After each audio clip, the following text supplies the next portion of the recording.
Buonasera a tutti, io sono Gianfranco Porcile, siamo qua riuniti in presenza e a distanza grazie all'Ecoistituto di Reggio Emilia e Genova che spero conosciate. Qui c'è la nuova brochure che è stata appena stampata, quindi se qualcuno è interessato può venire a prendersela.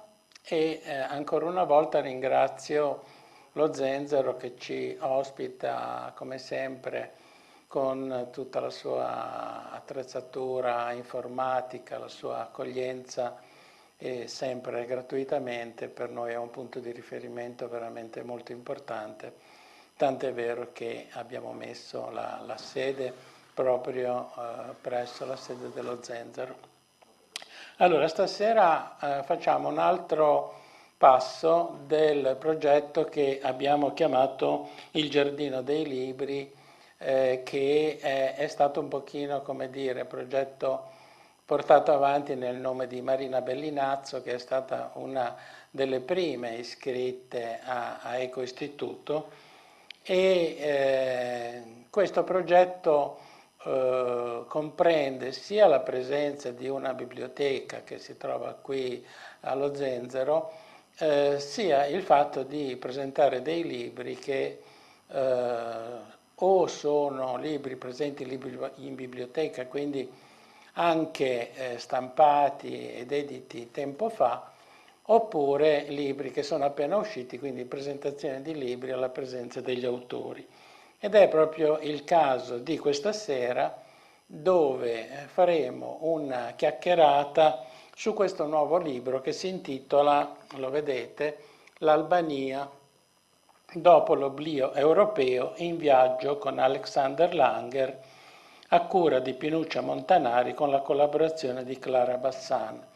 È, come potete capire, una iniziativa per ricordare l'anniversario della morte di Alexander Langer, che è morto nel 1995, quindi sono 30 anni, e come sapete si è suicidato.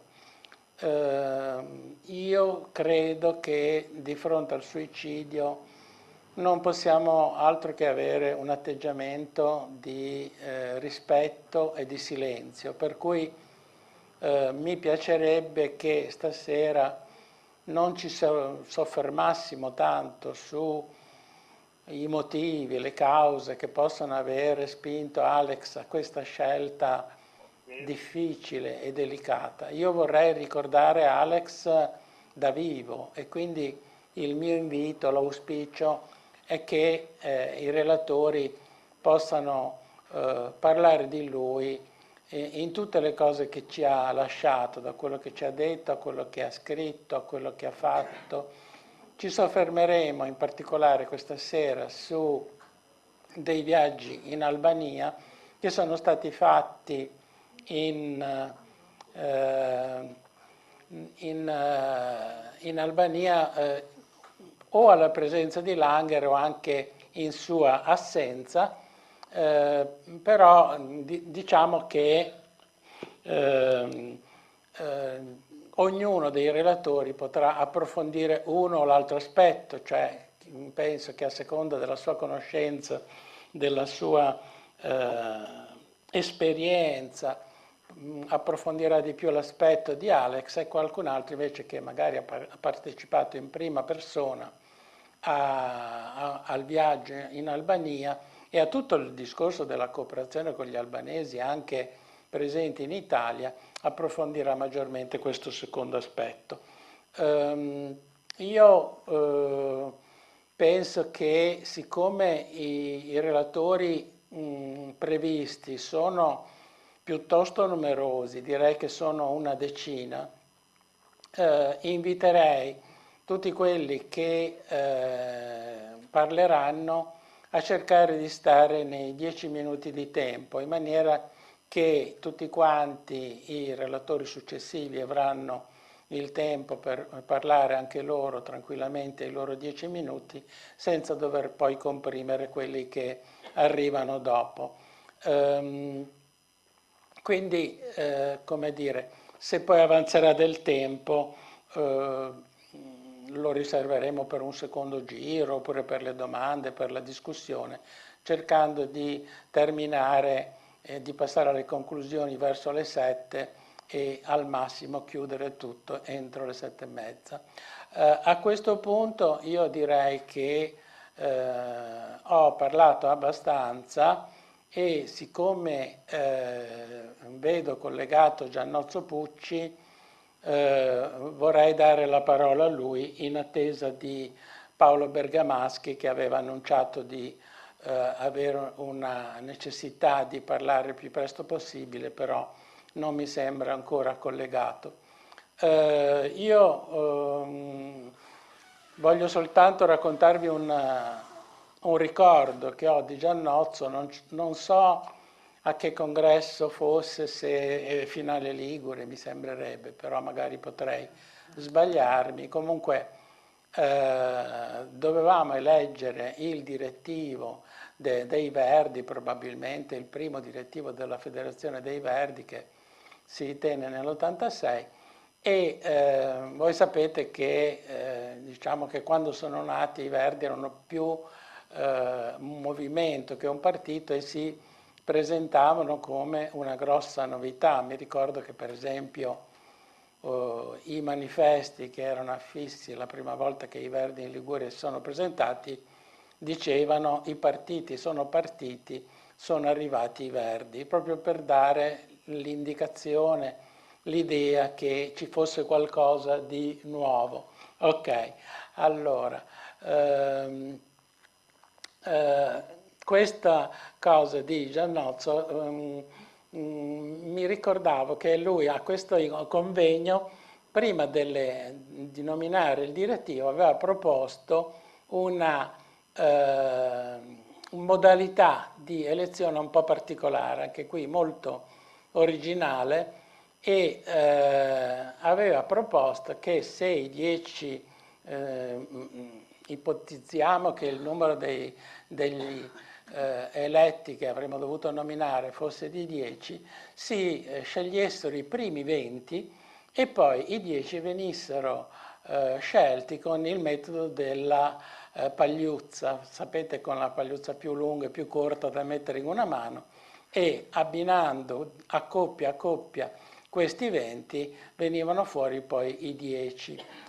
Sarebbero venuti fuori. Questo allo scopo di evitare cordate, accordi sotterranei, amicizie, eccetera. In realtà poi questa proposta di Giannozzo non fu approvata, quindi non si andò fino in fondo in questo senso.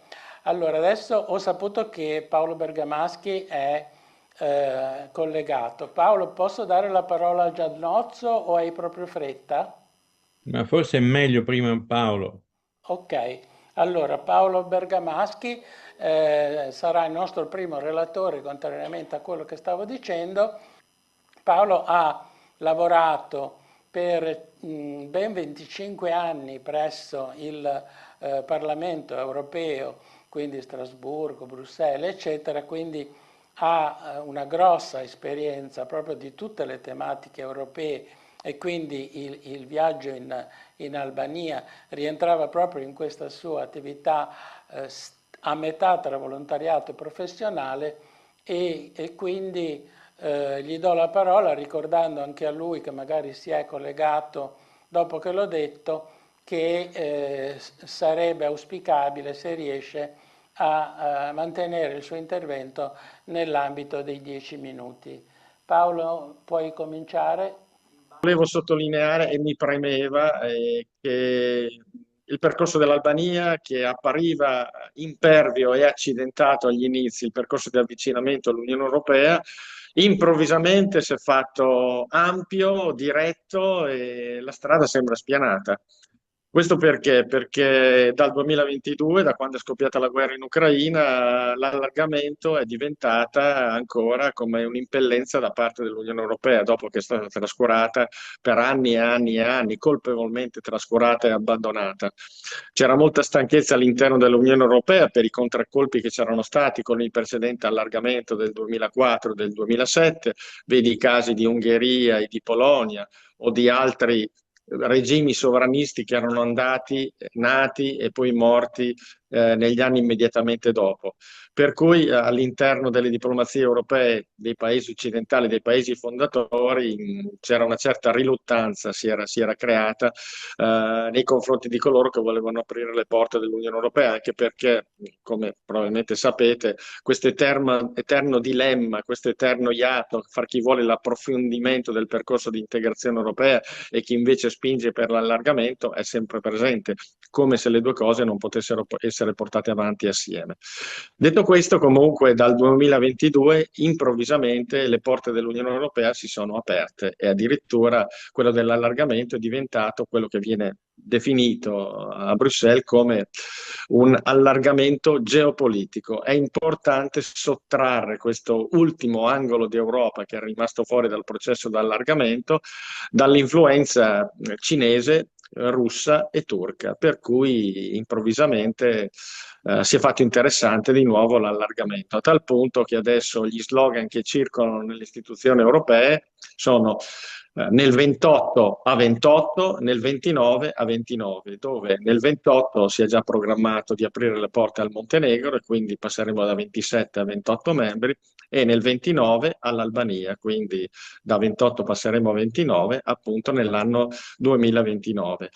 E per poi aprire successivamente le porte agli altri paesi, come se questo non comportasse dei problemi dal punto di vista della cooperazione regionale. Ricordiamoci che ogni qualvolta uno di quei paesi entra nell'Unione Europea, automaticamente vengono rette le frontiere, vengono tagliate, recisi dei legami, dei contatti con chi si trova al di fuori dell'Unione Europea. Per cui paradossalmente succederebbe che, o succederà probabilmente nel 2028, che il Montenegro verrà completamente separato dalla Serbia e successivamente l'Albania verrà separata da altri paesi vicini con i quali peraltro ha messo in piedi tutta una serie di relazioni commerciali che dovranno essere necessariamente attenuate proprio perché un paese sarà all'interno dell'Unione Europea e l'altro si troverà al di fuori dell'Unione Europea. Detto questo, l'Albania miracolosamente, e io sottolineo, è un vero e proprio miracolo il fatto che un processo di allargamento che si era dilatato, era diventato lunghissimo, quasi un'era geologica. Basti pensare alla Macedonia del Nord, per esempio, la Macedonia del Nord che ha presentato domanda d'adesione nel 2004, nel 2005 ha ottenuto lo status di paese candidato e oggi, a 20 anni di distanza, non ha ancora cominciato i negoziati d'adesione. Quindi è una situazione paradossale, un vero e proprio calvario, un vero e proprio sentiero impervio in alta montagna, quasi impercorribile. Mentre invece per l'Albania le porte si sono spalancate e nel giro di 2 anni l'Albania non solo ha aperto, anzi li ha aperti nel luglio del 2022, ma non solo li ha aperti, ma è anche riuscita ad aprire l'ultima un mese fa, ad aprire tutti i capitoli negoziali. Sono 35, in realtà 33 capitoli negoziali, con uno sforzo incredibile, a tal punto che ormai viene fissata, data quasi per sicuro, la data di ingresso nell'Albania nel 2029. Il che significa che, per terminare il mio intervento, è di fondamentale importanza, a parte il fatto che l'Albania, come ho già avuto modo di rimarcare in più occasioni, si trova ad avere uno sponsor di peso come è quello dell'Italia, perché l'Italia sta spingendo fino in fondo per avere l'Albania all'interno dell'Unione Europea, grazie anche al fatto che l'Albania si è ingraziata il governo italiano per l'apertura di questo hub di smistamento dei migranti, di stazionamento e smistamento dei migranti sul proprio suolo, con una procedura agli inizi non proprio corretta, che però purtroppo sta prendendo piede all'interno delle istituzioni europee. Vede 2 giorni fa quello che hanno deciso i ministri degli interni dell'Unione Europea, modificando le leggi esistenti che riguardavano l'immigrazione. Detto questo, appunto, con una copertura di spalle così forte, l'Albania ha trovato la strada spianata. Però questo implica che noi come società civile all'esterno delle istituzioni europee, per evitare che ci siano colpi di coda o testacoda come ci sono stati con Ungheria e e Polonia, e come stanno avvenendo in questi giorni nella Repubblica Ceca.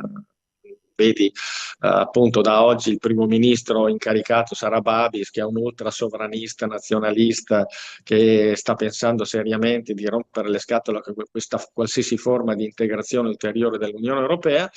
E proprio per questo sarebbe molto importante che venissero ricomposto questo iato che c'è fra le due sponde dell'Adriatico, e come i reggiani, questa forte componente reggiana era riuscita a mettere in piedi questo legame che per certi versi viene riportato adesso e rimane a futura memoria per il fatto stesso che lo stesso Alexander Langer aveva promosso una forma di cooperazione che è servita sicuramente a mettere in piedi o indirizzare un paese che era assolutamente in rovina dopo la caduta del regime comunista. Oggi sarebbe importante riannodare quei legami che ci sono stati in precedenza, proprio per fare in modo che ci sia un dialogo aperto molto forte e che spinga che dia una spinta, come si dice in inglese, bottom up, che non sia una cosa top down, che l'allargamento non venga vissuto come qualcosa delle elite dall'altro che viene poi propagandata dall'alto verso il basso, ma che sia davvero un fenomeno diffuso, partecipato, che ci sia un coinvolgimento forte che metta assieme le due società civili, quindi quella italiana e quella albanese, perché noi come italiani, noi come ONG, noi come volontariato, associazionismo, possiamo ancora giocare un ruolo molto importante per quello che riguarda il futuro della società albanese, quindi non necessariamente quella politica, anche se questa serve, ma anche dal basso. Ricordiamoci che comunque, per concludere, la diaspora albanese in Europa è molto forte e noi abbiamo una diaspora albanese anche in Italia che può giocare un ruolo anche a casa propria. E più integriamo gli albanesi da noi, più questa integrazione potrà servire per integrare l'Albania stessa nelle istituzioni europee e nel processo d'allargamento. Quindi ben venga questo libro, sono stato contento poi alla fine, anche se come dicevo all'inizio ero titubante, sono stato contento alla fine di essere stato coinvolto nel progetto e auguro che questa esperienza possa servire anche a chi ci sta seguendo o chi ci seguirà. Grazie Paolo, ci hai dato anche una buona notizia. Se puoi rimanere collegato ci fa piacere. Adesso do la parola a Giannozzo Pucci. Prego Giannozzo. Ecco, allora, a differenza di Paolo, io non ho partecipato assolutamente a tutto questo percorso e anche il mio rapporto con l'Unione Europea, insomma, è relativo, non ho lavorato come ha fatto Paolo e non conosco tutte le dinamiche interne dell'Unione Europea. Non so se sapete, però il mio argomento di fondo, e io la politica la faccio attraverso le pubblicazioni, ma il mio argomento di fondo è l'agricoltura. Cioè, secondo me, la coltivazione artigiana della terra, la cura artigiana del territorio e della è, diciamo, la strategia di base ecologista. Ma sì. Quindi io mi sono dedicato, mi sto dedicando a questo e quello che mi interessa di questo lavoro che ha fatto Alex in Albania e quello che mi interessa anche del lavoro di allora è quanto gli albanesi hanno, diciamo, presentato, riportato, eccetera, del loro lavoro agricolo, della loro tradizione agricola in questo scambio, no? Perché io sono convinto, anche se loro avevano avuto questa dittatura comunista che gli aveva imposto una situazione per cui non c'era autonomia locale e il lavoro della terra non aiutava l'autonomia locale, però questa è la direzione a cui sono rivolto io e che mi interessa, mi appassiona, eccetera. Per cui rileggendo queste pagine mi domandavo, ma come potrebbe cambiare quella società, visto che si riparte da capo, in modo da puntare a un'autonomia non solo economica, alimentare, insomma, e anche di un modo di produzione, perché noi in questa globalizzazione tutto quello che viene meno, è venuto meno anche in Italia, anche con la burocrazia, eccetera, è lo sviluppo dei mestieri che danno autonomia culturale, di scambio fra la gente. Questo è, diciamo, la base mia. Con Alex che ci vedevamo, anche se veniva a Firenze, anche abbastanza spesso, ehm, però ancora non avevamo tessuto un dialogo su questo punto, su questi punti, diciamo. Ecco, riguardo a quello che dicevi sul sul mio contributo alla prima assemblea dei Verdi, che poi non si è fermato lì perché ho fatto anche lo statuto famoso di Ariccia, che è la prima cosa che una volta fatto l'unione con i Verdi Arcobaleno è stata completamente cancellata, era stato quello di fare delle sorte di sovranità locali in modo che ogni lista locale fosse spinta a diventare una sorta di comunità e aveva un rappresentante in Assemblea nazionale, per cui l'Assemblea nazionale era difficilmente manovrabile dagli esperti della politica. Questo è stato cancellato immediatamente perché appunto venivano fuori e adesso abbiamo il partito che commissaria le sedi regionali perché fare la sua volontà, ma tutta la cultura ecologista è stata espulsa da questo, no? E quindi io, diciamo, ho cercato di dare il mio contributo. Quella volta era perché, affidandosi al tirare a sorte, si cominciasse a percepire che abbiamo una visione, una direzione comune e quindi che sia eletto l'uno o eletto l'altro, tanto poi siamo in diversi e qualcosa, ecco, allora questo è stato un po' la ragione di quella volta, ma rispondo, sono un po' fuori tema rispetto a quello del libro, ma questo magari sarà un argomento interessante in una prossima volta. Quindi io per ora mi limito a dire questo, cioè a me di questo libro mi interessa molto tutto il percorso che è stato fatto e da Alex, la sua capacità umana di rispetto delle varie tesi, eccetera, eccetera, che in fondo ha anche questo contribuito moltissimo Non ho a problemi, incanalare. Però ecco, non ho io problemi, diciamo, io non so mi neanche se fermerei qua. Ecco. Il eh, mio contributo è stato che io- venga pubblicato e che se ne si discuta di questo. Io ho una visione per quanto riguarda l'immigrazione, eccetera, eccetera, molto diversa, bene, perché insomma, però l'audio dovrebbe vabbè, essere bisogna avere come si chiama, una visione per il cambiamento nel nostro paese, per fare in modo che chi arriva ci dia il suo contributo a questo cambiamento. Ma insomma, ora, anche qui non vorrei uscire di tema. Scusate. Grazie Giannozzo, grazie. Allora, adesso a questo punto do la parola a Giorgio Grimaldi che è qua in presenza, se vuoi prenderti una sedia ti siedi a fianco a me e magari presentati tu Giorgio così anche gli altri. Sì, Ah, scusa. ok. Buonasera a tutti, io sono Giorgio Grimaldi, docente appunto dell'Università di Studi Link di Roma, ma sono genovese, quindi sono anche qui volentieri. Ho studiato per diverso tempo, ecco, ho partecipato anch'io quando ero più giovane ad attività all'interno dei Verdi e poi ho studiato il pensiero di Alexander Langer e adesso insegno in particolare storia dell'integrazione europea e intanto saluto anche gli altri intervenuti con cui ci siamo a volte confrontati e anche perché abbiamo svolto un anno e mezzo fa anche presso l'università dove lavoro un convegno su Alexander Langer.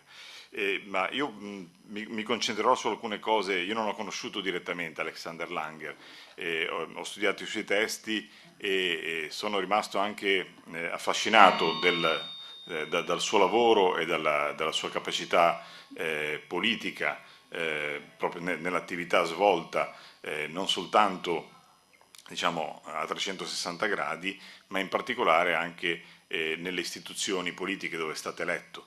E il mio contributo è più relativo a questo aspetto, perché vorrei mettere in rilievo, visto che si parla anche proprio, il tema è legato a questa pubblicazione, a questa raccolta di scritti, sia suoi che di altri testimoni sull'Albania, proprio al tema dell'Europa, perché Alexander Langer ha lavorato per realizzare veramente un progetto di utopia concreta, però utopia concreta nel senso che qualcosa che ancora non esisteva ma che andava costruito sia a livello sociale ma anche a livello politico, cercando veramente di costruire una nuova politica. Questa nuova politica era una politica che doveva in qualche modo legare i diversi livelli, no, di intervento, quindi il livello locale, il livello nazionale, con un respiro più ampio, no? Quindi europeo e internazionale.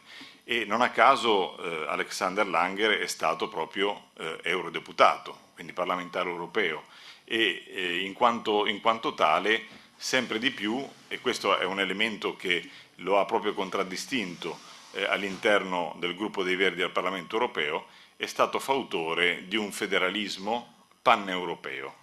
Paneuropeo, quindi un federalismo capace di allargarsi sia verso est che verso sud, no? Perché Alexander Langer propose anche di rafforzare una comunità euro-mediterranea, no? Attraverso quindi un'azione concreta fatta di tanti elementi, quindi sia gli elementi che sono stati citati prima, comitati, iniziative dal basso, rapporto con gli enti locali, con la diplomazia, ma anche nella costruzione proprio di istituzioni politiche.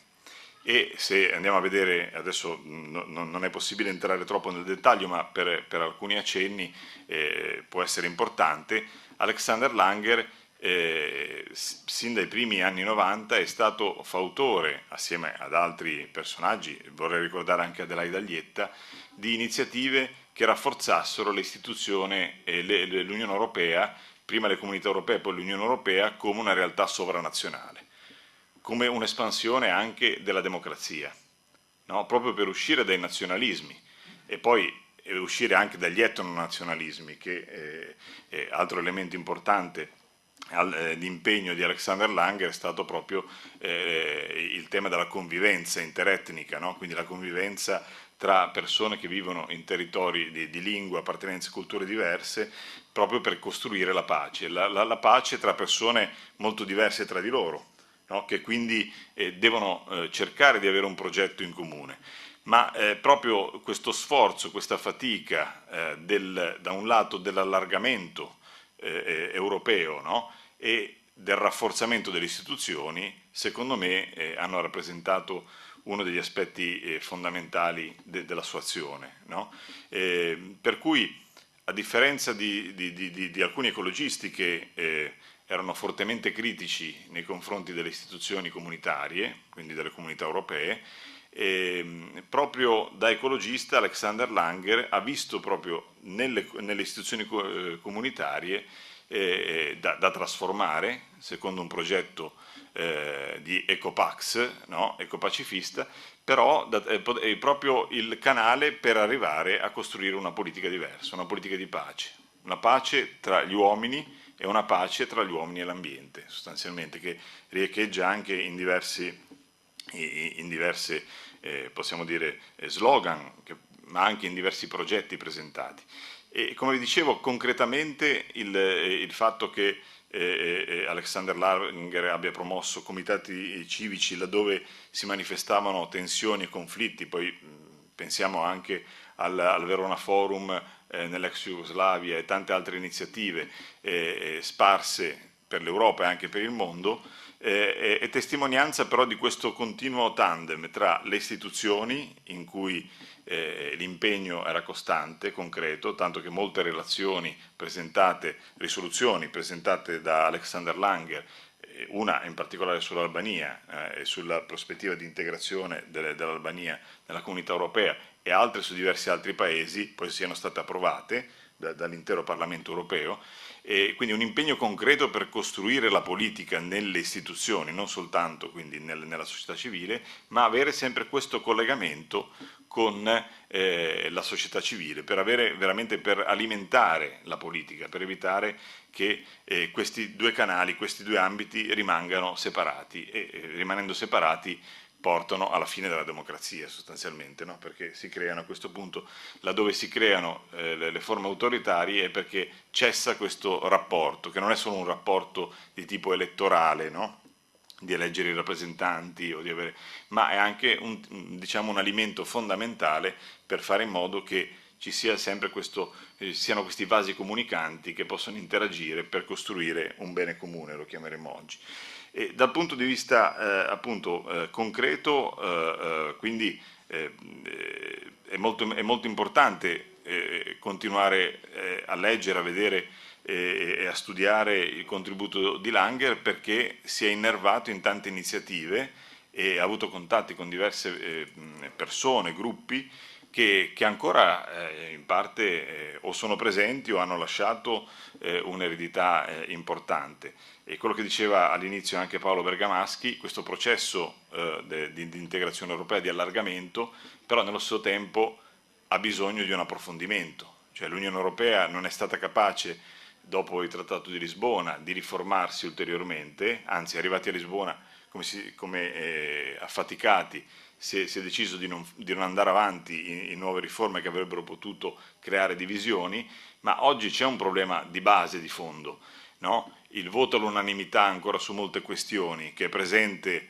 nell'Unione Europea, quello blocca tutto e blocca anche i processi democratici, perché questo significa che i singoli paesi su queste tematiche diciamo, possono agire per conto loro, e spesso di fatto poi si trovano divisi, perché il contesto globale su molte questioni sta facendo vedere come un'Unione Europea divisa non va da nessuna parte, anzi sta finendo per essere risucchiata diciamo, o da una parte o dall'altra, no? tra gli Stati Uniti e dall'altra parte Russia, Cina, a cui si è accennato prima, ma di più c'è il rischio proprio di un declino di una società europea, che chiaramente, come è chiaro, non ha neanche le risorse per reggersi come autonomamente, vive di una ricchezza passata sostanzialmente, no? Se noi pensiamo oggi, se vediamo anche l'inverno demografico, tra le altre cose, no? dell'Europa, cioè praticamente è chiaro che in prospettiva bisogna ritessere, riformare una nuova comunità internazionale, no? Però il problema è dove sta andando oggi la comunità internazionale, la politica internazionale, verso un'idea di comunità o verso un'idea di imperi contrapposti.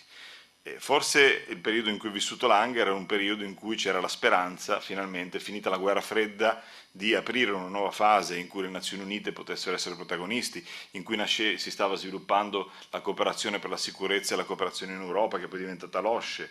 E poi in realtà molte tensioni, molti conflitti che non sono stati affrontati adeguatamente all'epoca si sono incancreniti e hanno creato purtroppo lo scenario odierno, che è uno scenario di forte caos, ma nello stesso tempo con l'emergenza di polarità e di forze contrapposte che ci stanno facendo precipitare in un rischio sempre maggiore di guerre, ma non di tante guerre che noi vediamo, anche il rischio della guerra nucleare, perché noi dobbiamo pensare che non è che sia stato risolto, se ne parla pochissimo per certi aspetti, ma noi abbiamo dei paesi, molti paesi al mondo che sono dotati della bomba atomica e poi speriamo che non ne siano dotati anche organizzazioni di tipo diverso. Cioè, ecco, chiudo questo mio intervento per inquadrare in termini generali la grande, secondo me, la grande testimonianza che ci ha lasciato Alexander Langer attraverso il suo impegno nel costruire, alcuni hanno detto riparare il mondo, no? E nel continuare in ciò che era giusto, perché secondo me tutte queste iniziative, varie iniziative, sono uno stimolo magnifico per tutti, dai più giovani ai più anziani, per continuare nelle loro attività, e avendo però sempre presente come proprio gli avvenimenti concreti ci offrono sempre delle opportunità, delle possibilità di azione in tutti i campi che devono essere coltivate e portate avanti insieme. Grazie Giorgio. Allora, toccherebbe a Luca Gianotti, che ho letto nel libro, che è un esperto di camminare, di mobilità a piedi, e mi fa piacere notare che questo lui lo diceva e lo faceva già negli anni 90, e mi viene in mente, io sono medico e adesso tra gli stili di vita diciamo che, pur mantenendo la importanza grande, enorme che ha il vizio del fumo, il tipo di alimentazione, eccetera, lo stile di vita che viene fuori con sempre maggiore dimostrazione scientifica, riscontri clinici, eccetera, è proprio l'importanza della sedentarietà dal punto di vista negativo, e invece tutti gli effetti positivi che derivano dal fare attività fisica. E ricordiamoci che il camminare è come dire, la forma di mobilità più ecologica, più sostenibile. A questo punto do la parola a Luca Gianotti. Prego Luca. Mi sentite? Sì, Si sente? Sì, sì. Ok, perfetto. Grazie e buonasera a tutti. Porterò questi minuti la mia testimonianza personale. Voglio raccontarvi quell'anno intero più o meno dedicato all'Albania che ho vissuto quando avevo 30 anni, tra l'agosto del 1991, dai giorni in cui la nave Vlora sbarcò a Bari con 20.000 persone che furono messe nello stadio di Bari, all'agosto 1992. Quindi a 30 anni io dedicai quest'anno all'Albania, collaborando con Alex.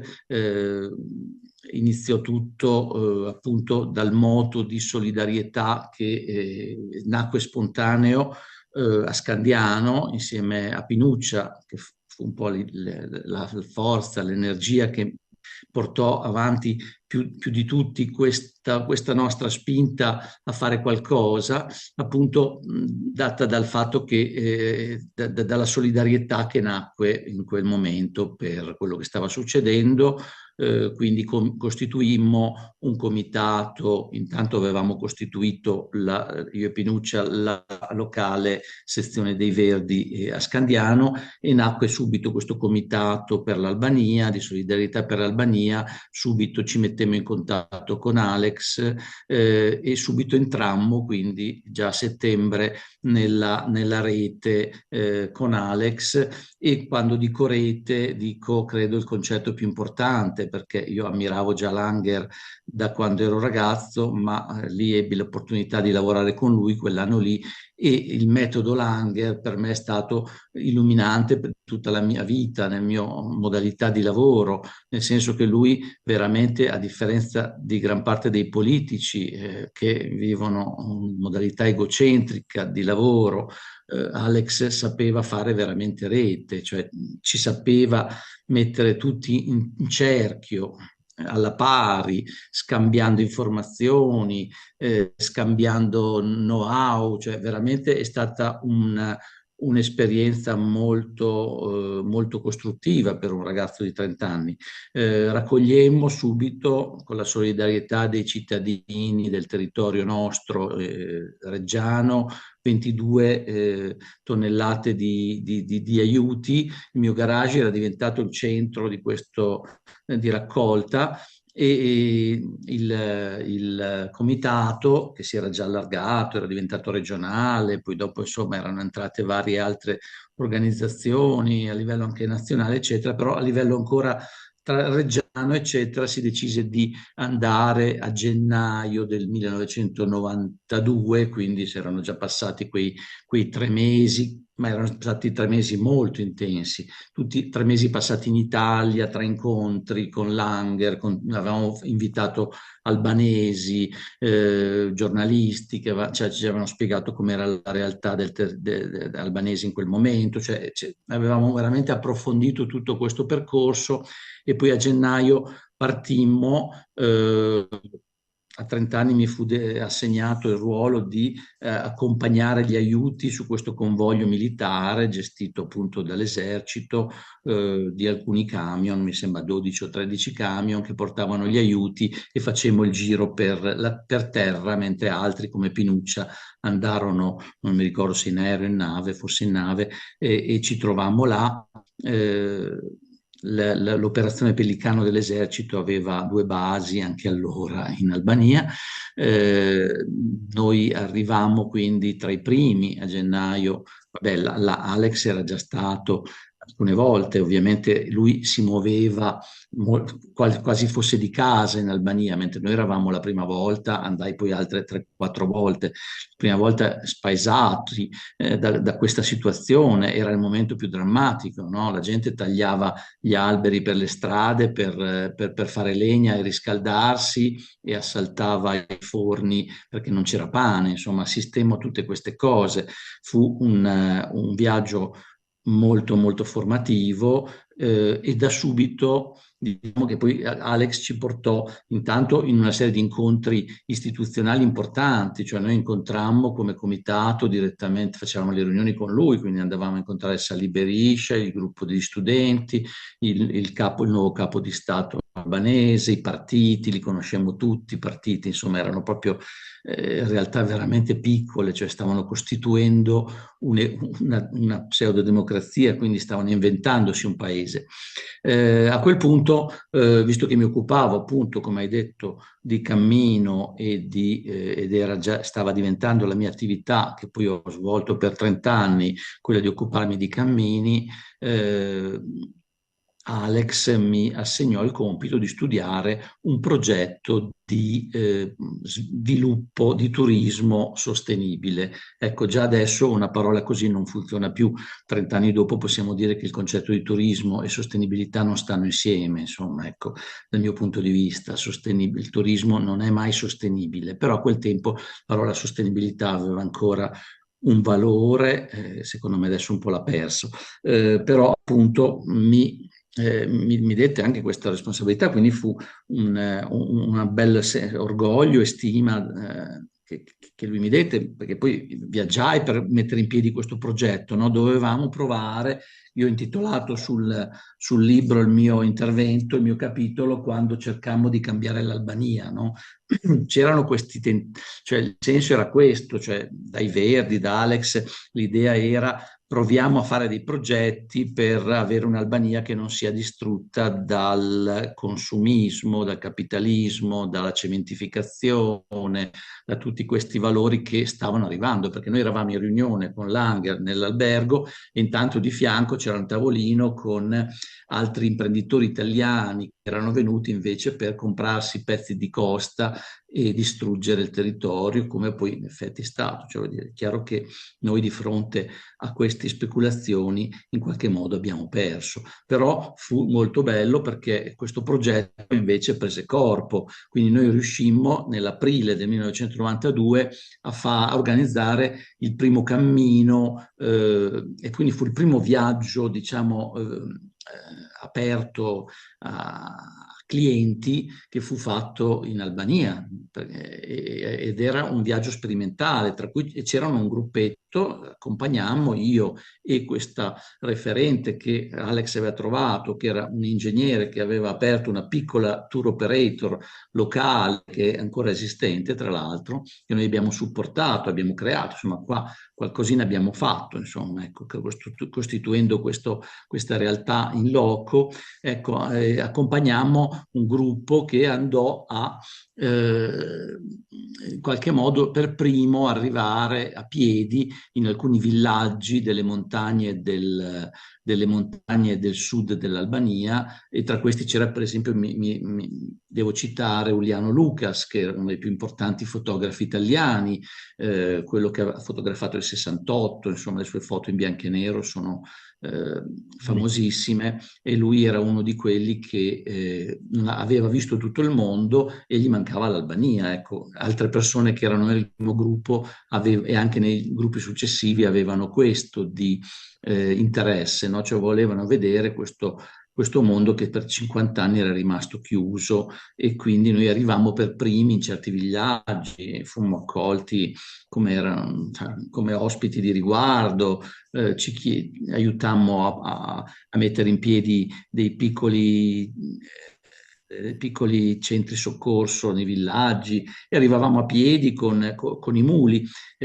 Alex riuscì a trovare poi il contatto con Nouvelle Frontière, che era un tour operator francese che in quel momento era un po' alternativo, esisteva in Italia anche, adesso credo che non esiste neanche più. Nouvelle Frontière fu la prima, diciamo, organizzazione che organizzò un viaggio in Albania. Appunto io fu cioè, giovane guida, la mia prima esperienza, insomma. Ecco, poi nell'agosto, nel luglio-agosto del 1992 organizzammo i primi 2 invece viaggi, che non erano più, diciamo, sperimentali, aperti a un gruppo ristretto e diciamo in qualche modo selezionato, ma proprio i primi 2 viaggi aperti a tutti, e quindi ci fu questa esperienza che durò appunto solo quel tempo lì. Quindi durò solo purtroppo quel tempo lì, perché per vari motivi, insomma, ecco, motivi politici, motivi personali, la delusione anche di vedere che le cose stavano prendendo una strada diversa da quella che noi avremmo voluto, perché comunque il mondo andava in un'altra direzione, però intanto progetti giravano, nel senso che poi noi portammo anche quelli di Modena che, come si racconta nel libro, fecero un acquedotto in un villaggio che aveva bisogno di acqua, e quindi cioè, si ramificò questa esperienza, si ramificò, ma appunto non so se fu un fallimento, fu un'esperienza fortissima dal punto di vista della nostra formazione, cioè chi c'è stato, chi era tra queste persone che ha vissuto queste cose, con l'Alex che ci incoraggiava, ci stimolava, cioè era comunque il riferimento, e adesso ne parlerà sicuramente Pinuccia, ha avuto un grande insegnamento. All'Albania non so se abbiamo lasciato qualcosa, però rivedendo i documenti, leggendo questo libro, quello che mi sento di concludere è che comunque noi 30 anni fa dicevamo cose che sono attuali, sono ancora attuali, cioè quei progetti, quelle ambizioni, quegli ideali sono ancora molto attuali, sono forse più attuali oggi di ieri, e quindi dobbiamo continuare a crederci, come ci avrebbe detto Alex se fosse qui. Grazie. Grazie Luca. Adesso toccherebbe a Pinuccia Montanari. Pinuccia, Ok, ci sei sono. collegata, puoi parlare? Sì, cerco di parlare adesso, prego. che è un momento, spero buono, e spero che non sentiate il sottofondo, ma insomma comunque Per adesso io... sentiamo molto bene. Bene, allora volevo dire che, come ha già detto Luca, e il suo intervento è stato non solo molto bello, per me è stato anche importante ricordare quello che lui ha ricordato, ma vorrei che attraverso questa valutazione anche un po' del libro si potesse cogliere alcuni degli aspetti fondamentali del pensiero e della figura di Langer, che emergono appunto dall'analisi proprio dei documenti che noi abbiamo messo nel libro. A partire, in primo luogo, sono 5 i punti su cui vorrei soffermarmi. Il primo riguarda la sua visione dell'accoglienza. La sua visione dell'accoglienza la si può cogliere nell'incipit. Lui dice, ed era quello che, come ha raccontato Alex, a noi colpì molto quando lui ci telefonò e disse: abbiamo visto questa nave, ma non possiamo rimanere fermi, dobbiamo fare qualcosa. E lui scrisse, l'abbiamo messo nell'incipit del libro: l'Albania e gli albanesi sono riemersi nella nostra vista da un lungo oblio europeo. Sembravano cancellati dalla memoria, invisibili come l'altra faccia della luna. E poi non leggo tutto, perché occuparsi di loro? non ci sono urgenze più urgenti, problemi più generali da risolvere. Per chi non sente ragioni o responsabilità storiche, forse basterà un argomento semplice e convincente, sono nel senso reale della parola i nostri dirimpettai. Non possiamo far finta di non vedere che giacciono derubati e feriti al bordo della nostra strada. Qui c'è una visione, direi, dell'accoglienza che secondo me è centrale e su questo occorrerebbe proprio riflettere. Questa esperienza dell'Albania ha mostrato un modo di concepire l'interconnessione, la necessità di un'interazione sociale con tutto quello che capita, immersi nella storia, perché la dimensione di Alex era proprio quella di essere profondamente immersi nella storia. E la creazione di questo comitato di cooperazione, secondo quegli sviluppi che sono stati anche già descritti, anche molto belli tra di noi, perché hanno fatto conoscere persone anche molto diverse, però hanno consentito, credo, di applicare un principio di accoglienza che ancora oggi è fortemente messo in discussione, tra l'altro proprio con quei centri che vengono costruiti in Albania. Il secondo punto che volevo toccare riguardava il modo di intendere la politica di Alex. E qui devo citare, mi perdoni Luca, ma proprio a pagina 30, un pezzo che lui ha scritto e che io ritengo molto importante. Come ha detto già anche Luca, ma anch'io volevo proprio evidenziarlo, il metodo diverso di intendere la politica di Alex. Scrive Luca, al primo incontro Alex mi colpì per la sua organizzazione. Fu a Bologna il 5 settembre 1991. Scriveva tutto, prendeva appunti. Chi ricorda Alex lo ricorda proprio sempre col suo computer portatile già da allora. Aveva cartelletti, schedari, coinvolgeva tutti. Il sedersi in cerchio era per lui una modalità di condivisione. Non c'erano mai i leader e gli altri. Anzi, in cerchio con Langer, Rutelli, Ronchi. Lezioni di pratica politica non violenta. Quando invece si usciva dalle riunioni organizzate da lui e si andava nelle altre sedi, si tornava al palco, ai leader egocentrici che avevano bisogno, attraverso la politica, di affermare se stessi da un alto scranno. Il contrasto era evidente. Due modi, due politiche. E credo che questo sia, ma assieme a tanti altri aspetti che emergono, ad esempio negli incontri con tutta la società civile albanese. Noi incontrammo il Forum delle donne albanesi, cercammo di aiutare appunto anche con percorsi di solidarietà alle donne attraverso quegli aiuti che magari poi dopo, se spero sia presente, non lo vedo io, ma Marisa potrà appunto raccontare, grazie al gruppo delle donne per la pace Irene. Il suo modo di intendere la politica lo rendeva protagonista anche, ad esempio, di un incontro che viene descritto molto bene anche nei diversi racconti con il Presidente della Repubblica Ramiz Alia. Ramiz Alia rappresentava la storia ingessata di questo paese autarchico che stava uscendo in quel momento da quella situazione. Bene, in quel contesto Alex, andando direttamente dal Presidente, parlando con lui di tutte le emergenze, comprese le emergenze ambientali, perché come ha detto Luca, noi assistemmo appunto a questa situazione tragica in cui tutti gli alberi monumentali che rappresentavano l'identità dell'Albania, tra Durazzo e Valona, erano stati abbattuti e tagliati dalle persone che purtroppo, non avendo altre forme per scaldarsi, tagliavano questi alberi monumentali. Alex intervenne col Presidente della Repubblica dicendo: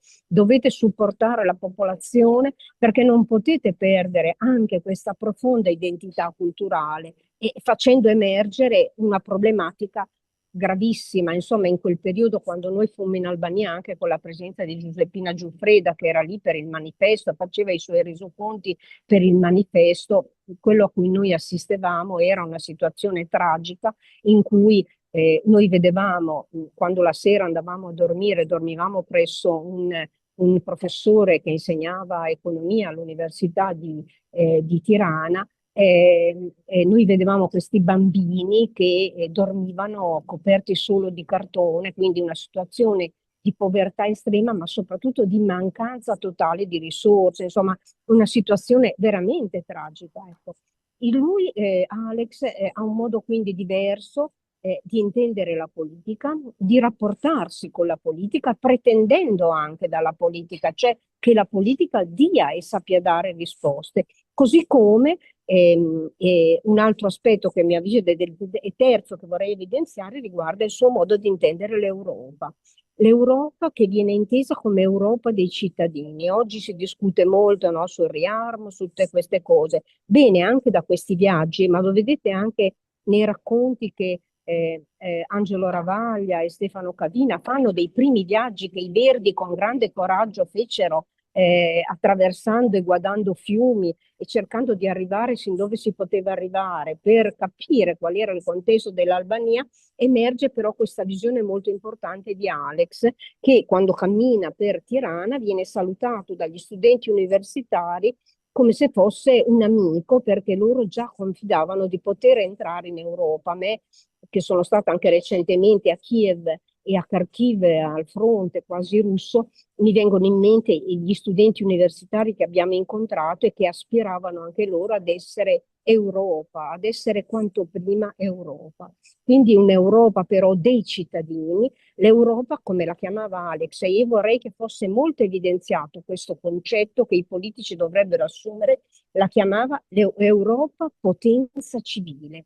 Questa è la vera visione dell'Europa che noi dovremmo avere, non l'Europa del riarmo, non l'Europa sì, l'Europa si deve difendere, io sono assolutamente anche d'accordo su questo aspetto rispetto a possibili aggressioni, ma il vero concetto su cui noi dovremmo lavorare anche in modo non violento è quello di costruire l'Europa come potenza civile. Questa è la grande scommessa rispetto all'America che mette al centro invece la dimensione capitalistica, la dimensione finanziaria. L'Europa è potenza civile, questa è la vera visione da sviluppare, quella di Alexander Langer. C'è un altro concetto che di fatto si inaugura proprio con il viaggio in Albania, ma anche col viaggio in ex Jugoslavia, come ha citato prima Giorgio Grimaldi, cioè quelli di corsi civilizzati che vengono visti da Alex come strumento alternativo alla guerra.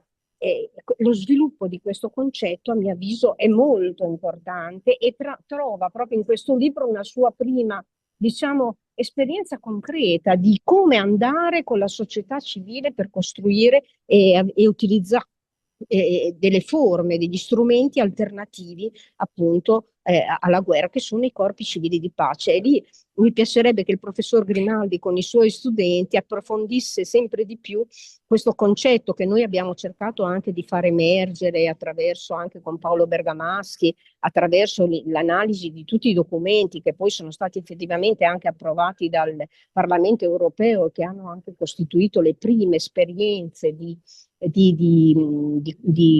diciamo, di ruolo della società civile in Europa, ma sarebbe bello proprio approfondire ancora di più questo concetto di corpi civili di pace dal punto di vista anche della natura giuridica della struttura. E l'ultimo punto è il racconto dei viaggi. Ecco, Alex era sempre in viaggio, il viaggiatore leggero, colui che viaggiava perché aveva nella sua visione del mondo la necessità di porre come centro le relazioni umane, questa grande capacità di costruire relazioni autentiche, e queste relazioni autentiche venivano però inserite in una visione storica. E qui ci sta un po' anche la chiave di lettura di Alex. È una chiave di lettura, a mio avviso, assolutamente storica. Lui sentiva il peso della storia, lo sentiva su di sé, come lo aveva sperimentato la sua famiglia, il papà che aveva vissuto le persecuzioni appunto del nazismo, il fatto di essere ebrei, ma soprattutto lui aveva la responsabilità per la storia e per la politica. Ecco, chiudo dicendo che questi viaggi che voi potete leggere e il racconto di questa società civile che mano a mano, diciamo, cerca di dare il proprio contributo in un momento difficile di un paese che era allora frontiera dell'Europa, ma che in realtà è profondamente in Europa, è nel Mediterraneo. Ecco, dicevo che questo libro forse aiuta a capire di più, un po' di più Langer e aiuta anche a capire di più alcuni concetti che a mio avviso sono assolutamente fondamentali. E mi fermo qua. Grazie Pinuccia. Allora, a questo punto do la parola a Claudio Culotta. Vieni pure Claudio.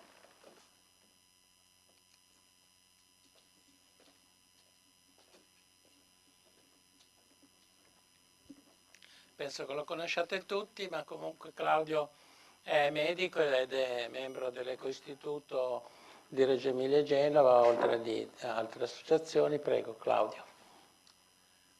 Buonasera a tutti, grazie per questo. Buonasera a tutti e grazie per questa occasione di poter parlare di Alexander Langer. Ecco, come diceva Gianfranco, io sono un medico in pensione ormai e faccio parte di Ecoistituto e ho partecipato da parecchi anni, insomma, a iniziative presso il Circolo Zenzero su vari temi, tra i quali la salute. Abbiamo affrontato qui e continuiamo a affrontare il tema della salute e della sanità, che sono due temi ovviamente diversi.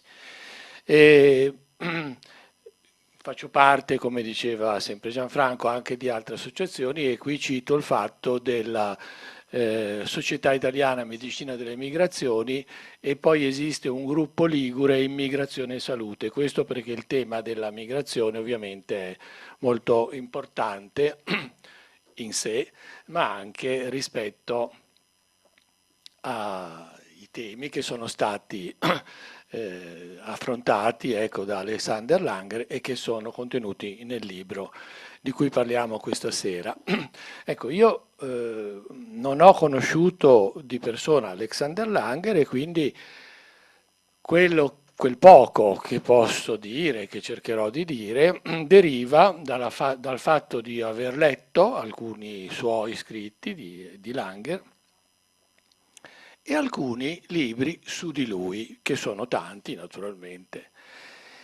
E quindi quel poco che vi dirò adesso è più che altro sul libro di cui stiamo parlando, cioè Albania dopo l'oblio europeo, in viaggio con Alexander Langer. Ecco, io mi ero preparato un piccolo schema di intervento che ho scritto qui e devo dire che il primo punto che avevo messo lo ha già citato Pinuccia Montanari, perché io partivo dall'epigrafe, cioè dall'incipit del libro, che dice appunto, cita parole di Alexander Langer che Pinuccia ha già detto, ma così le richiamo ancora: l'Albania e gli albanesi sono riemersi nella nostra vista da un lungo oblio europeo. Eppure, decine di migliaia di italiani, soldati invasori del suolo albanese, appena mezzo secolo fa, ebbero salva la vita perché nascosti in casa ed in campagna da albanesi poveri e generosi. Allora, questo appunto nell'incipit. Con la caduta del regime comunista albanese ebbe inizio ovviamente, come sappiamo, una forte immigrazione nel nostro paese. L'esempio della nave Vlora dell'agosto del 91 con lo sbarco a Bari di 20.000 migranti ricorda, no? Tutti ce ne ricordiamo. Allora, Alexander Langer era un membro, come è stato detto, come si sa, della Commissione Europea Affari Esteri e presidente della delegazione del Parlamento Europeo per le relazioni con Albania, Bulgaria e Romania, che poi questi due ultimi paesi sono stati già inclusi nella comunità europea. L'Albania ovviamente no, ma è stato detto adesso le prospettive per il prossimo futuro. Ecco, in tale veste, cioè la sua veste europea, fece un viaggio in Albania che poi è l'oggetto, insomma, questo viaggio e le iniziative che nacquero intorno, in conseguenza di questo interesse di Alexander Langer sono, come è già stato detto da altri che sono intervenuti, all'origine di questo libro. E lo stesso Alexander Langer fece un viaggio in Albania nel febbraio del 92 insieme a altre persone del Comitato di Solidarietà e Cooperazione con l'Albania e gli albanesi in Italia, di cui era stato cofondatore. Cioè Alexander Langer andò insieme al comitato, ma era anche lui del comitato, era stato uno dei fondatori. Nel libro si parla di 2 viaggi, questo del 92 e un secondo viaggio nel 94. Allora, dopo 2 anni, in questo secondo viaggio Langer non c'era, però andarono i membri del comitato e fu interessante perché consentì di vedere il cambiamento che si era verificato in quel periodo. Ora, 2 anni non sono un periodo lunghissimo, ma in circostanze eccezionali, quali quelle dell'Albania, sono comunque state una cosa significativa. E nel 94, appunto, in occasione del secondo viaggio di cui il libro parla, era cambiato tutto dal punto di vista politico, ovviamente il vecchio regime comunista non c'era più, un governo guidato dal, anche lì si chiamava Partito Democratico, che è appunto quello di Sali Berisha. E cosa si era verificato? Ora naturalmente bisognerebbe scendere nei particolari e nel libro ci sono molti particolari. Comunque in sintesi era evidente un boom nei consumi, consentito dalle rimesse dei migranti perché ovviamente facevano insomma affluire le risorse e per esempio un boom delle antenne satellitari, una certa anche teledipendenza della popolazione albanese che per ovvi motivi recepiva anche alcuni canali televisivi italiani, cioè Canale 5, Rete 4, Italia 1, oltre a canali internazionali, CNN e così via, no? Quindi c'era in Albania un apparente benessere, ma anche si poteva cogliere una certa aspirazione a un libero mercato senza regole. Dunque, dopo gli sbarchi clamorosi appunto a Brindisi e a Bari del 91, l'immigrazione clandestina verso l'Italia in una certa misura era calata, ma non era mai cessata. Ma dal 94 in poi andò aumentando per 2 motivi: la disoccupazione giovanile, e quindi i giovani cercavano lavoro altrove, e anche l'offerta di passaggi in barca relativamente poco costosi. Nel libro ho letto che con $300-400 si poteva avere questo viaggio, anche grazie a legami con la malavita pugliese. Quindi anche questo è un aspetto comunque rilevante, perché purtroppo sono cose che si verificano e fanno parte della realtà. L'Albania aveva fatto già formale richiesta per entrare nel Consiglio d'Europa e quindi l'Europa, si dice proprio nel libro, ecco, si sottolinea questo, avrebbe avuto in qualche modo titolo, avrebbe avuto motivo di poter intervenire fornendo una consulenza tecnico-giuridica per evitare distorsioni nel cammino della neonata democrazia. Cioè l'Europa avrebbe potuto, visto che l'Albania aveva fatto richiesta. E però che cosa successe? Il punto di vista di Alexander Langer, in proposito, si può ricavare appunto dalla seconda parte dell'incipit, di cui ho letto le prime righe e che anche Pinuccia Montanari ha citato, dove, queste sono parole di Alexander Langer, gli albanesi vogliono ridiventare europei, tornare in famiglia.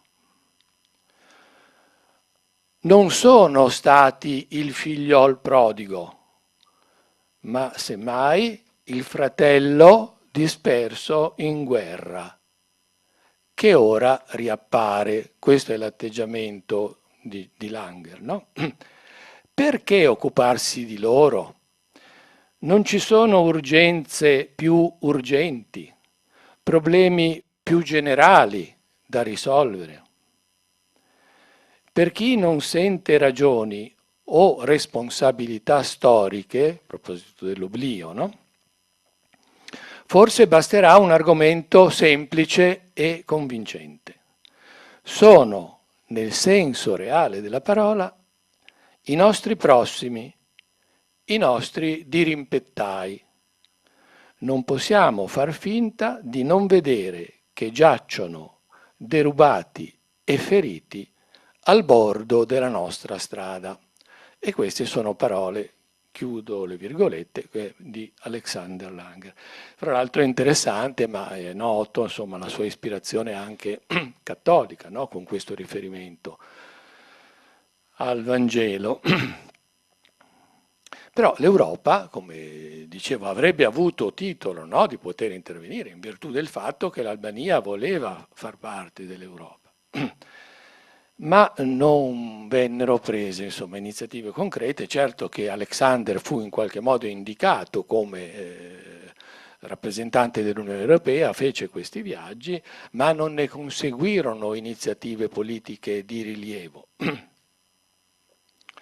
D'altra parte è anche vero che quel periodo era molto complicato con tutte le, fra le altre cose, i numerosi conflitti nella ex Jugoslavia che sono tuttora, insomma, rilevanti, importanti. E invece in quegli anni molto forte risulta essere stata, anche questo io l'ho letto sul libro, l'influenza sul governo albanese, che era quello di Berisha, da parte dell'ambasciatore statunitense. Quindi l'Europa avrebbe avuto titolo di intervenire, gli Stati Uniti, per carità, però non avevano la stessa posizione, la stessa condizione, no, di interesse rispetto all'Albania, però furono presenti magari in maniera, come dire, non tanto appariscente, ma rilevante. Allora, questa situazione non può non richiamare quello che sta succedendo oggi. E quello che sta succedendo oggi in Ucraina, naturalmente. In ogni caso, il punto di vista e soprattutto l'esempio, perché Alexander Langer non si limitò a dire delle cose, enunciare delle cose, scrivere delle cose, lui fece delle cose. Per esempio in questo viaggio in Albania andò con delle altre persone insieme alle quali aveva fondato il comitato. Ecco, quindi in ogni caso il punto di vista e l'esempio di Alexander Langer resta, come dire, può restare, speriamo che resti, che rimanga, un obiettivo per noi tutti, ecco, ma per chi lo vuole, insomma, considerare, cioè quello a cui accennava anche qui Pinuccia Montanari, quello dell'Europa potenza civile, a cui bisognerebbe tendere, anche a livello europeo, oltre che a livello nazionale, ho finito, nazionale e locale.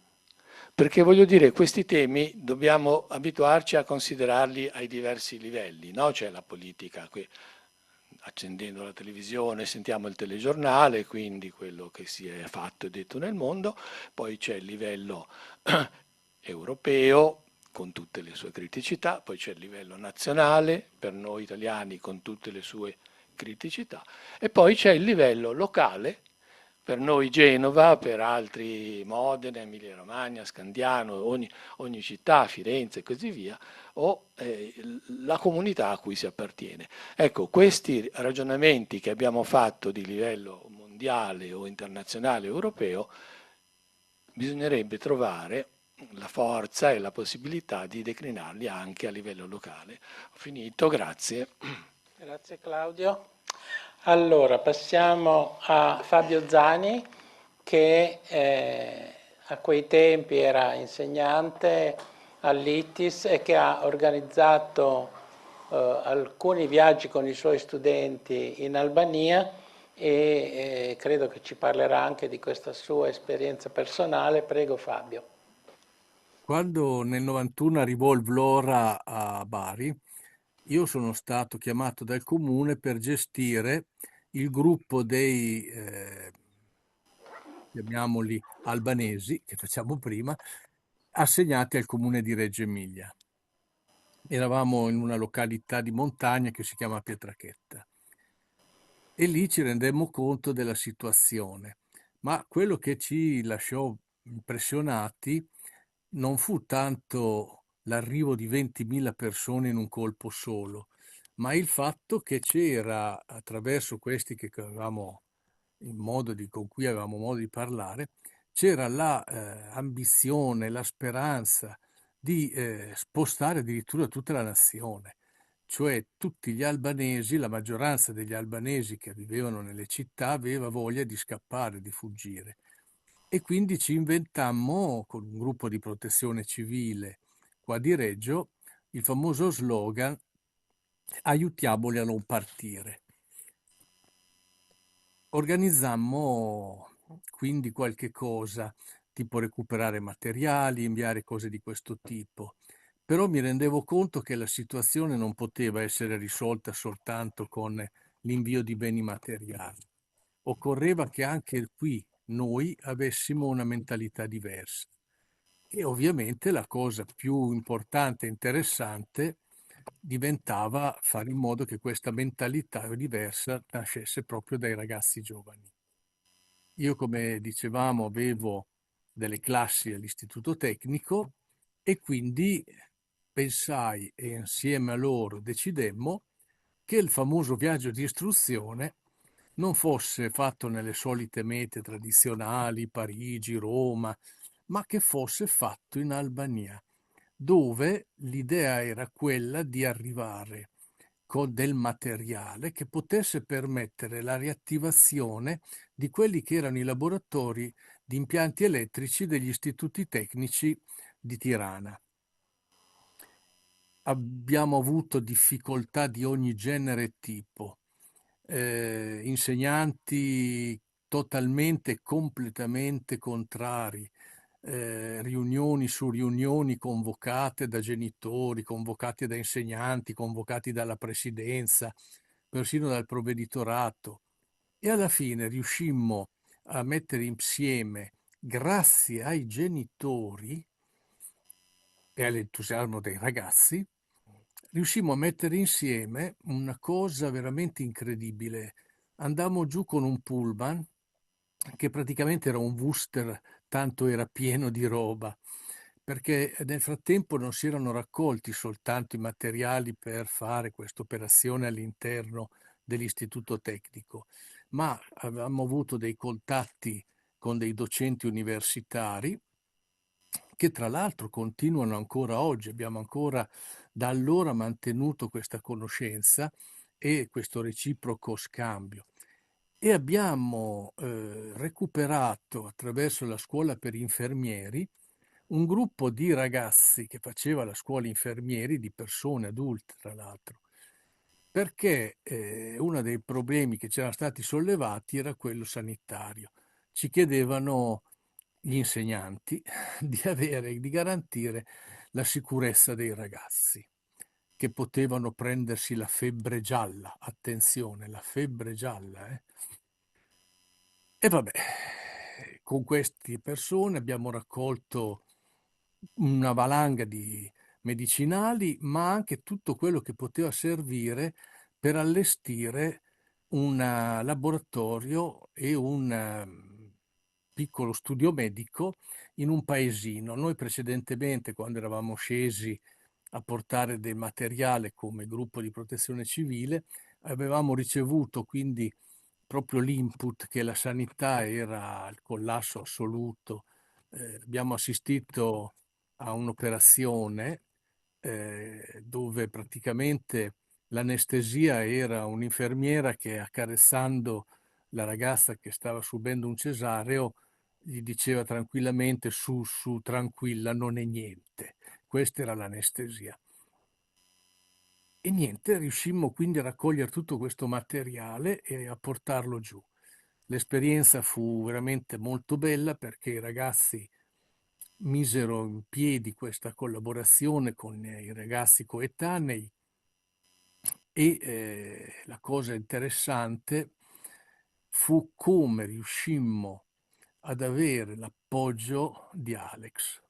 Io non lo conoscevo, la Pinuccia ce lo presentò prima mentre eravamo nella fase organizzativa e ti trovavi di fronte questo folletto con questa carica, con questa spinta ideale e idealista che ti lasciava completamente ammutolito, eri costretto, ma proprio a seguire le sue idee, perché erano qualcosa che per lui era naturale, ma in realtà non era poi così naturale. Per lui era semplice, ma non era semplice, ma riusciva a darti questa carica. Riuscimmo a fare veramente, grazie a questa sua partecipazione, molte cose. E ancora di più ne facemmo quando, sempre con un'altra classe, fummo il primo gruppo organizzato ad entrare a Sarajevo subito dopo la firma dei trattati di Dayton.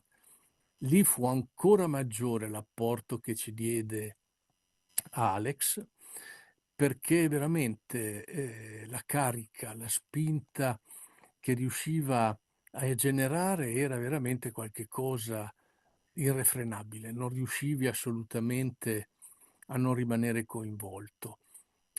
E quindi lo invidiavo molto perché sentivi questa passione incredibile, che però non rimaneva solo a lui, riusciva a trasmetterla. E anche gli altri ragazzi hanno subito questo fascino. E quindi direi che queste cose che ha detto anche la Pinuccia, questa sua visione, utopica sicuramente in molti aspetti, ma forse soltanto avanti, avanti rispetto a quelle che sono le realtà che c'erano allora e che ci sono purtroppo ancora oggi. Era qualcosa che riusciva a farti capire come, in fin dei conti, è con il dialogo, è con la conoscenza, è con il reciproco rispetto che si riesce ad avere un futuro. Mm, Io sono profondamente contrario al cosiddetto riarmo. È una pazzia, è una cosa che ti porta soltanto a proseguire la guerra. L'abbiamo visto in Jugoslavia, nella ex Jugoslavia. È una cosa allucinante. Quando tu dai un'arma in mano a qualcuno, sai che prima o poi la userà. E questo genererà soltanto divisioni e soltanto situazioni difficilmente recuperabili. Ti viene in mente quella cosa così strana, così utopica, ma così utile che furono, per esempio, alla fine della Seconda Guerra, ma anche nel Sudafrica di Mandela, quest'idea del perdono, della riconciliazione.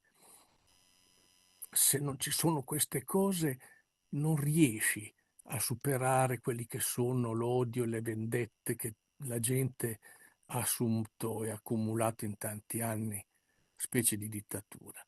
Quindi niente, noi siamo stati eternamente grati ad Alex, lo ricordo sempre con grande affetto perché è stato un grande maestro.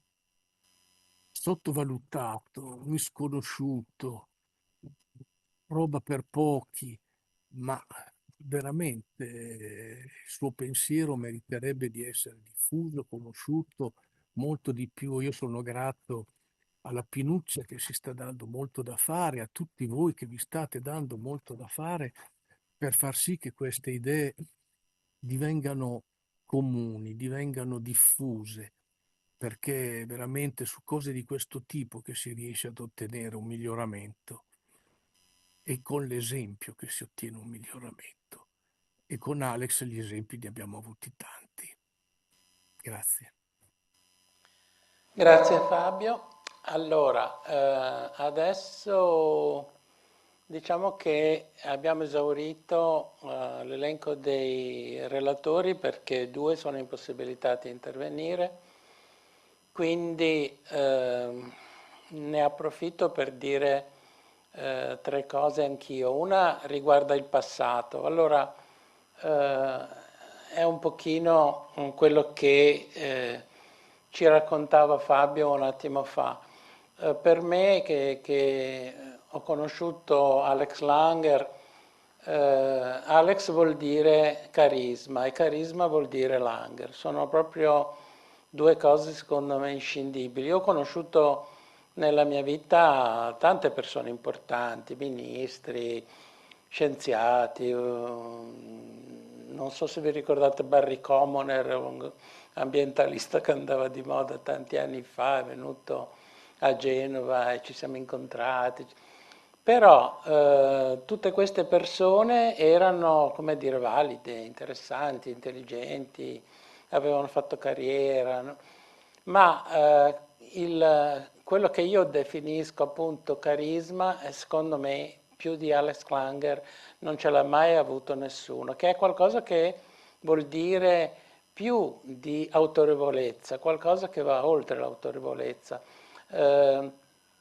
Prima si diceva che Alex, quando organizzava lui le riunioni, aveva l'abitudine di farci mettere in cerchio, e in effetti se uno arrivava lì magari anche senza essere a conoscenza di Alex, magari la prima volta, quando poi pian piano la riunione si svolgeva, si andava avanti e parlavano un pochino tutti, veniva fuori che Alex davvero aveva, che ne so, una marcia in più, si metteva davvero in evidenza, ma non con l'arroganza di chi vuole avere ragione a tutti i costi, proprio con la forza delle sue idee e della sua speranza. Il secondo concetto che volevo esprimere può riguardare il presente perché ho trovato questo articolo sul Secolo qualche giorno fa, cos'è, del 26 novembre, che è scritto da Alberto De Santis e si intitola Perché l'ecologia non si trasforma in azione politica. Alla fine scrive: tra i leader mondiali a evidenziare i limiti di tale approccio è con particolare veemenza Papa Leone nell'udienza generale del 19 novembre, quando la COP30 era in corso. Citando la Laudato Si, Leone XIV sottolinea che la cultura ecologica, virgolette, non si può ridurre a una serie di risposte urgenti e parziali, chiuse le virgolette. Sarebbero necessari, di nuovo aperte le virgolette, uno sguardo diverso, un pensiero, una politica, chiuse le virgolette. L'ecologia integrale voluta da Papa Francesco e ripresa da Papa Leone, di nuovo virgolette, non è una risposta parziale. Coerentemente con quanto sostenuto nella Laudato Si, non si può negare che questione ecologica e squilibrio tra nord e sud del mondo siano 2 facce della stessa medaglia. Ecco, tutto questo è giustissimo, assolutamente bisogna riconoscere il valore di Papa Francesco della Laudato Si, che ricordiamoci ha già 10 anni, è del 2015, ed è un grande dono che ci ha fatto il Papa, che ci ha fatto Dio, che però purtroppo non siamo ancora riusciti a meritarci, a mettere in pratica. Però manca una cosa, queste stesse cose dell'ecologia integrale, del rapporto alla campagna nord-sud, eccetera, le aveva dette prima ancora della Laudato Si Alex Langer, esattamente come se Alex da lassù muovesse la mano del Papa a scrivere questa enciclica. Terzo e ultimo pensiero che potrebbe riguardare il futuro su Altra Economia di settembre.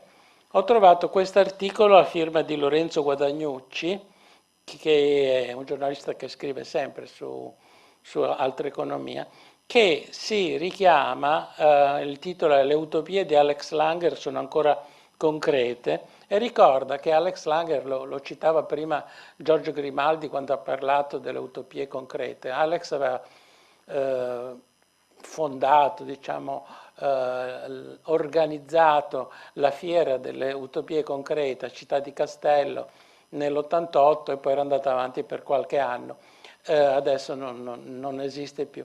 Però era proprio sintomatico del suo modo di essere, cioè essere quasi visionario, utopico, ma sempre con i piedi per terra. Ebbene, in questo articolo Guadagnucci ci dice che dobbiamo mantenere questo spirito, questa pulsione, questa speranza, questa fede verso quello che potrebbe anche sembrare impossibile.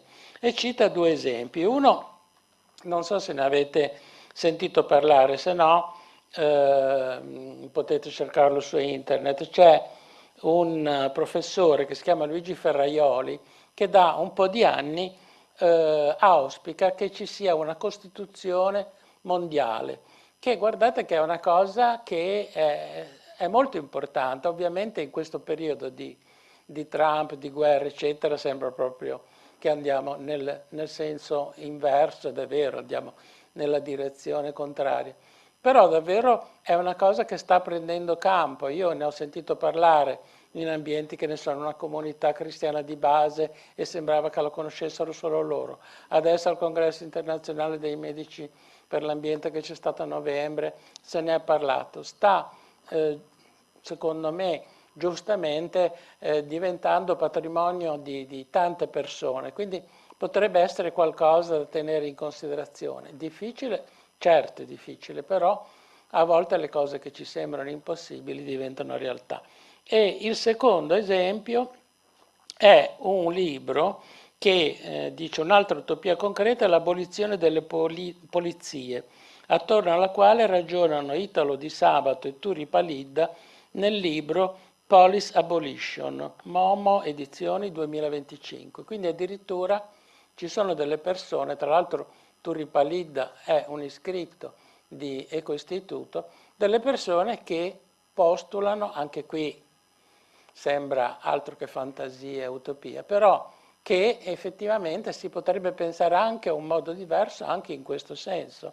E sabato scorso c'è stata una riunione, io non ho partecipato, però qui a Genova dove non si parlava di abolizione della polizia, ma si parlava di una diversa funzione, una diversa attività, un diverso comportamento, una diversa mission da parte della polizia locale che per la microcriminalità, per i problemi tipo la violenza sulle donne, eccetera, potrebbe essere molto più utile non tanto in termini repressivi a posteriori quanto in termini dissuasivi, di moral suasion, eccetera.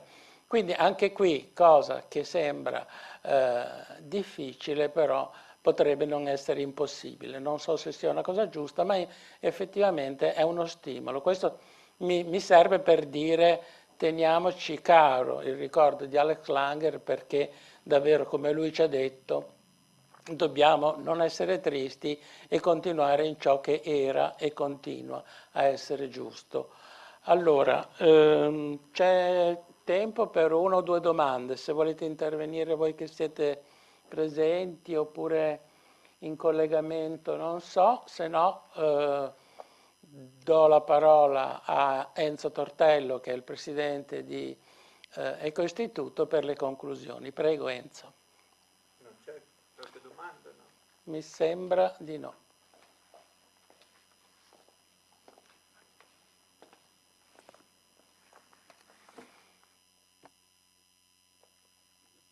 Dunque, vediamo un po' se si sente. Comunque io ho poco da dire, di solito a questo punto si dice è stato detto tutto, però in questo caso specifico, visto che non è la prima occasione in cui sento parlare o diciamo di Alex Langer, dico, magari io non sono in grado di aggiungere qualcosa, ma tutte le volte appunto chi l'ha conosciuto soprattutto riesce a dire qualche cosa di nuovo, è questo che è stupefacente. Proprio questa persona tra l'altro era nata nello stesso anno mio e di Gianfranco, quindi Siamo giovani uguali. sì, teoricamente avrei avuto la possibilità di conoscerlo in qualche modo attraverso i suoi scritti e via dicendo, anche personalmente. Devo dire che io provengo da un altro mondo, mondo della tecnica, e anche se sono appassionato di certi argomenti, non avevo mai avuto la possibilità di approfondire diciamo, la vita di questa persona. Questa persona, appunto, per come viene presentata ogni volta, mi dà la sensazione della semplificazione nella complicazione, cioè una sfaccettatura poliedrica diciamo, si scopre sempre qualcosa di nuovo su questa persona e credo che i libri che sono stati scritti su di lui in questo periodo non saranno gli ultimi, proprio perché i messaggi che voleva dare e dava, messaggi tra l'altro che avevano un'applicazione pratica che di solito è molto difficile, sono veramente universali e molto prospettici. Purtroppo non mi sembra che ci siano tanti politici all'altezza, anzi, non- proprio così a mia conoscenza non ne vedo di questa persona e direi che i grandi quesiti che mi pongo sono uno, che è quello più triste, come mai abbia scelto di sparire in questo modo. Nessuno ce lo saprà mai dire. E l'altro, se per caso non c'è qualche Alex Langer in giro che viene scoperto in seguito, perché come vediamo, diciamo, i messaggi che lanciava sono ancora validi adesso e potrebbe esserci qualcuno altrettanto valido, non lo so, mi auguro, magari non lo vediamo in questo momento, ma che verrà poi ricordato nel futuro. Grazie a tutti per la presenza. Grazie, buonasera a tutti.